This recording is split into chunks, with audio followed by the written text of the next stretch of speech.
प्यारे बच्चों नमस्कार। आज नाउन यानी संज्ञा संज्ञा के बारे में हम सीखेंगे आज कि संज्ञा क्या है। संज्ञा अगले वीडियो में भी बताए थे, किसी भी चीज के नाम को संज्ञा कहते हैं।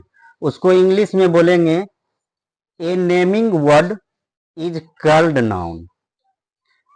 काइंड्स ऑफ नाउन अब सीखेंगे, नाउन कितने प्रकार का होता है। तो नाउन 5 प्रकार का होता है। पहला प्रोपर नाउन। प्रोपर नाउन किसको बोलते हैं? व्यक्तिवाचक संज्ञा को। अब इंग्लिश में कैसे बोलेंगे? द नेम ऑफ पार्टिकुलर और place is called proper noun. जैसे राम। राम एक व्यक्ति का बोध होता है। इंडिया एक देश का बोध होता है। दिल्ली एक राजधानी का बोध होता है। अब दूसरा पढ़ेंगे हम कॉमन नाउन। कॉमन नाउन का मतलब होता है जातिवाचक संज्ञा। इसमें जाति भर का बोध होगा। इसको इंग्लिश में पढ़ेंगे it indicates the name of each one of A class और थिंग्स।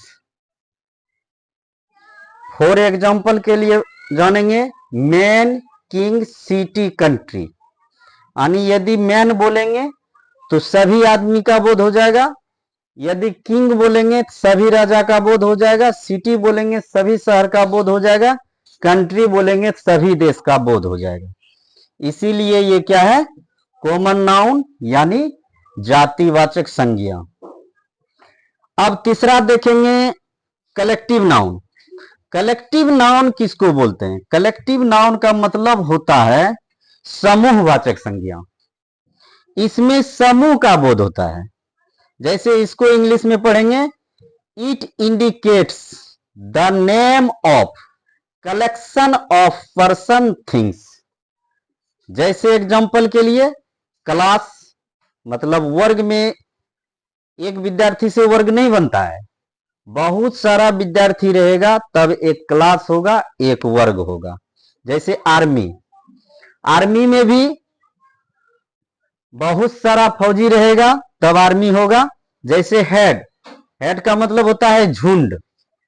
झुंड एक आदमी से नहीं हो सकता है, बहुत आदमी रहेगा तब झुंड होगा। जैसे पैक।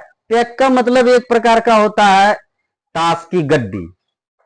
ताश की गड्डी में भी एक ताश नहीं रहता है, बहुत सारा ताश रहता है। इसीलिए ये क्या है? ये है आपका कलेक्टिव नाउन यानी समूहवाचक संज्ञा।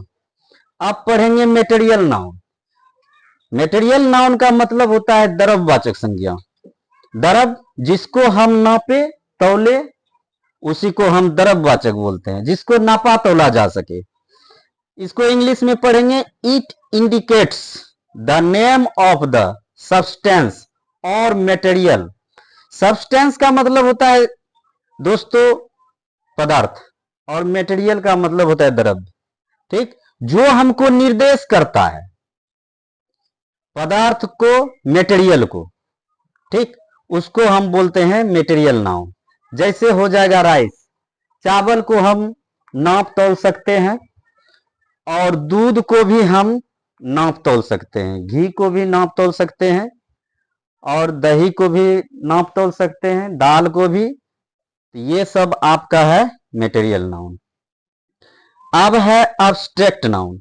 अब्स्ट्रैक्ट नाउन में हम सीखेंगे कि ये भाव को निर्देश देता है, भाव बतलाता है। जैसे हम बोलेंगे कि it's indicates the name of A quality, state and action. Action को नहीं चलोगे, एक्शन को दर्शाता है। कखनी से बंद चलेगे।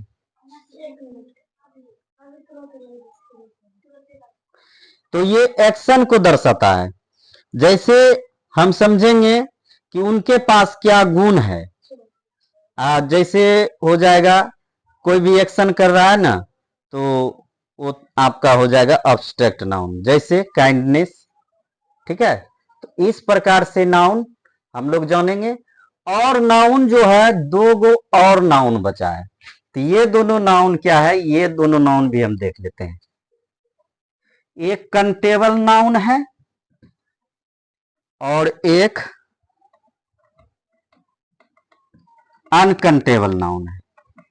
इसको देख लेते हैं। कंटेबल नाउन क्या होता है और अनकंटेबल नाउन क्या होता है? अनकंटेबल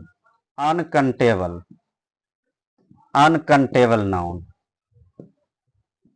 ये क्या होता है, इसको जरा देख लेते हैं। कंटेबल नाउन, अनकंटेबल नाउन, जिसको हम गिन सकते हैं वो कंटेबल नाउन है, और जिसको हम नहीं गिन सकते हैं वो अनकंटेबल नाउन है। जिसको गिन सकते हैं कंटेबल नाउन है, जिसको नहीं गिन सकते हैं अनकंटेबल नाउन है। तो किसको गिन सकते हैं? जैसे हो जाएगा बुक, पेन, ये सब आपका कंटेबल नाउन है।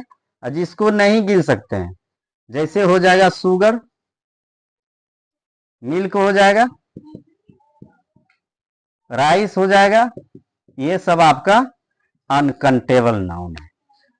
तो इतना सा बच्चों आज का क्लास है। धन्यवाद। यदि आप लोग को ये वीडियो अच्छा लगा तो लाइक कमेंट कीजिएगा, यदि शेयर कर देते हैं और